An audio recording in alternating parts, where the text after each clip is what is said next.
안녕하세요. 잘못된 세금 컨설팅을 뒤집는 안영준 세무사입니다. 오늘은 가족법인에 대해서 이야기해 보도록 하겠습니다. 가족법인은 주주가 모두 가족으로 구성된 법인을 말하는데요. 주주 구성 방법부터 그리고 주의사항까지 모두 제가 한번 정리해서 말씀드리도록 하겠습니다. 가족법인은 주주가 모두 가족으로 구성된 법인을 말합니다. 일반 법인과는 구조적으로 다른 건 없지만 가족 구성원 간의 상속이나 증여, 가업승계 등을 위해서 이렇게 가족법인을 설립하게 됩니다. 특히 가족법인 같은 경우에는 장기적인 자산관리나 혹은 가업승계에 굉장히 유리합니다.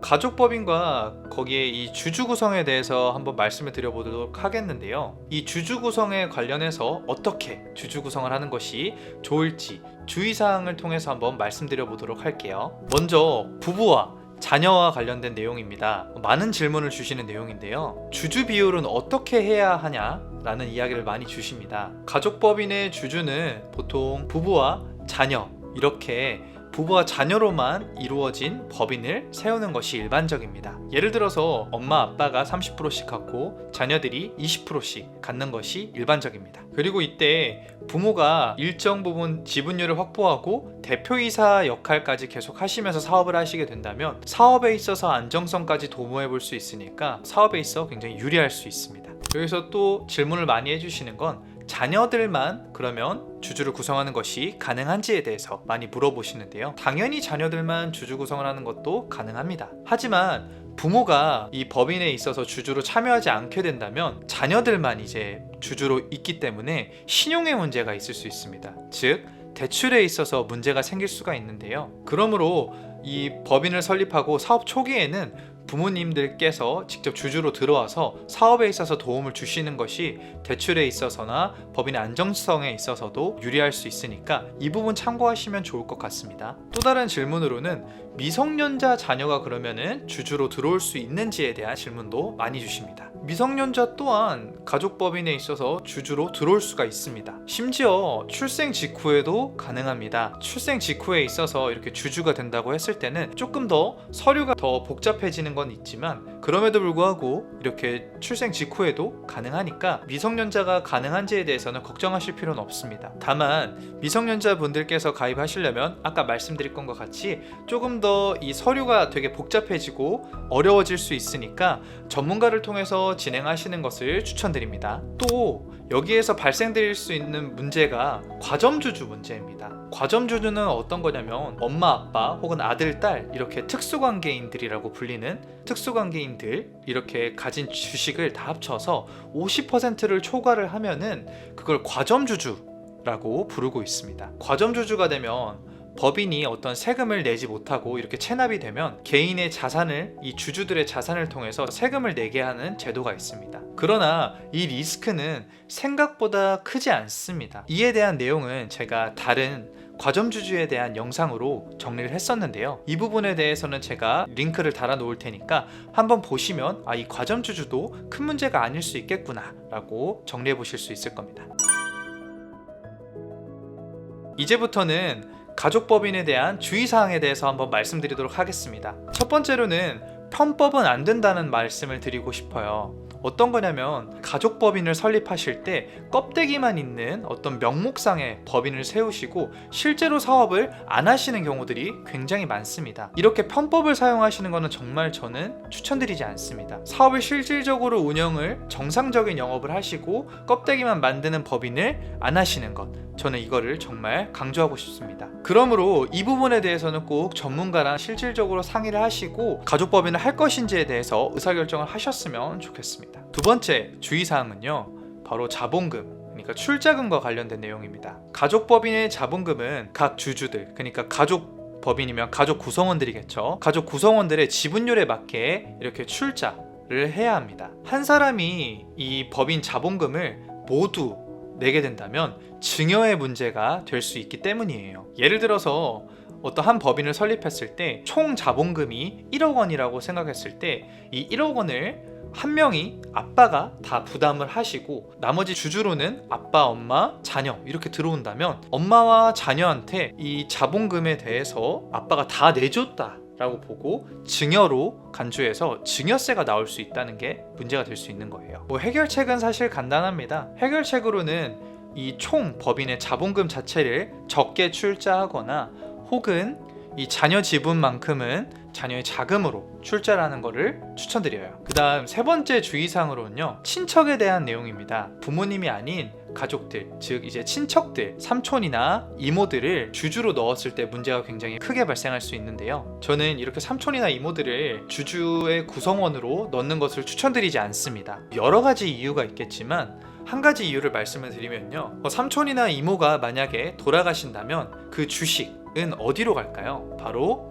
삼촌과 이모의 자녀인 사촌들한테 그 주식이 가는 겁니다. 이 주식들로 인해서 사촌들한테 상속세가 나올 수도 있고요, 혹은 이 상속세 이외에도 여러 가지 문제가 발생하는데요, 바로 이 주식을 다시 가져오기가 굉장히 어렵다는 겁니다. 왜냐하면 가져오자니 세금이 너무 많이 나오고, 그리고 한 푼도 안 주고 이 주식을 정리하자니 사촌들이 이미 상속세도 냈을 수도 있고, 이런 여러 가지 이유로 굉장히 미안한 점들 혹은 이런 실무상 이슈들이 생길 수 있기 때문이에요. 그러므로 저는 깔끔하게 주주 구성을 하는 거에 있어서는 부모와 자녀들로만 이루어진 주주 구성을 하는 것을 추천드립니다. 제가 또 말씀드리고 싶은 주의사항은요, 대출 문제입니다. 가족법인에서 대출을 받을 때는 대표이사의 신용과 주주 구성이 굉장히 중요합니다. 그래서 대출을 어떻게 제대로 받고 싶으시다면 부모님의 지분율이 굉장히 중요할 수 있습니다. 따라서 자녀들의 주주 비율을 높게 하고 싶으시더라도 대출이 굉장히 중요한 상황이시라면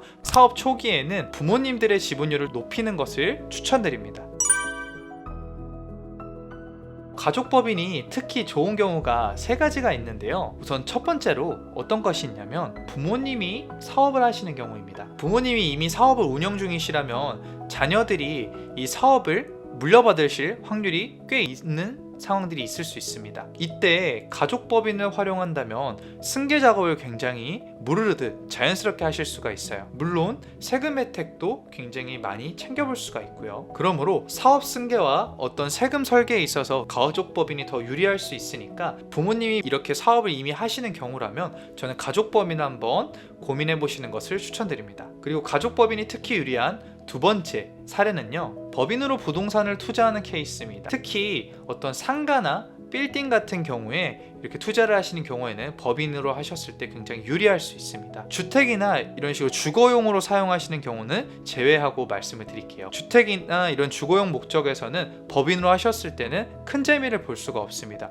오히려 손해를 볼 수 있으니까 저는 주거용은 제외하고 추천드리고 싶어요. 그래서 이렇게 상가용으로 하시거나 빌딩을 투자하실 때는 법인 명의로 하실 때는 소득세를 절감하신다던가 혹은 자산관리의 효율성을 높일 수가 있으니까 저는 부동산을 투자를 하신다라고 하셨을 때는 또 가족법인도 한번 추천을 드립니다. 또 가족법인이 특히 좋은 세 번째 사례는요, 증여와 상속을 고려하는 경우입니다. 가족법인을 통해서 이렇게 주식을 증여를 하는 케이스라면요, 금액을 굉장히 저렴하게 해보실 수도 있습니다. 가족법인을 활용을 하게 된다면 이런 증여와 상속에 있어서 굉장히 유리한 점들이 많은데요, 예를 들어서 가업상속 공제나 가업승계 증여 특례 같이 이런 세금 혜택들이 굉장히 유리하게 법인에 있고요, 혹은 어떤 이 가업이 3대째 이렇게 4대째 계속 물려오는 가업이라고 하면은 주식에 있어서 굉장히 유리한 점들이 많아요. 예를 들어서 취득세 같은 경우에 대표님이 가지고 계시다가 아들한테 물려주고 아들이 손주한테 물려줄 때 이렇게 물려줄 때마다 취득세가 부과가 되는데요, 근데 이걸 주식의 형태로 이렇게 가업을 물려받게 된다면 이렇게 주식으로 아버님에서 아들한테 넘어갈 때 주식이, 그리고 아들에서 그 다음에 자녀, 손주한테 넘어갈 때